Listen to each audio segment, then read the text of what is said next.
L'opposition politique a, dans une déclaration publiée mercredi, adressé ses félicitations à l'envoyé spécial de l'Organisation internationale pour la francophonie, OFF, qui a fait constat de l'impossibilité d'organiser les élections législatives à la date du 28 décembre prochain.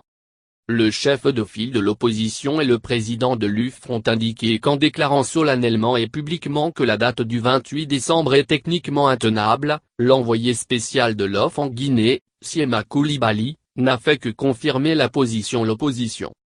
Cellou Dalein Diallo et Sidya Touré assurent que tout a été fait pour convaincre le président de la CENI, Maître Salifou Kébé, du caractère irréaliste du chronogramme électoral. N'étant pas à sa première élection, il en était sans doute convaincu. Mais pour éviter de déplaire au président de la République, il a maintenu sa décision d'organisation le scrutin le 28 décembre.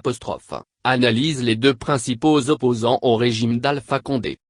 En agissant de cette manière, Dalein et Sidya Touré estiment que le président de la CENI a mis en évidence son manque d'indépendance, d'impartialité et d'honnêteté. De ce fait, tire-t-il au clair, il se rend indigne de la fonction de président de l'organe de gestion des élections en Guinée. À qui veut l'entendre, ils disent que Maître Kébé a perdu la confiance et la légitimité nécessaires pour diriger l'organe de gestion des élections et pour en être membre. En lui reprochant au passage d'avoir défendu en toute connaissance de cause un chronogramme qui violait le code électoral.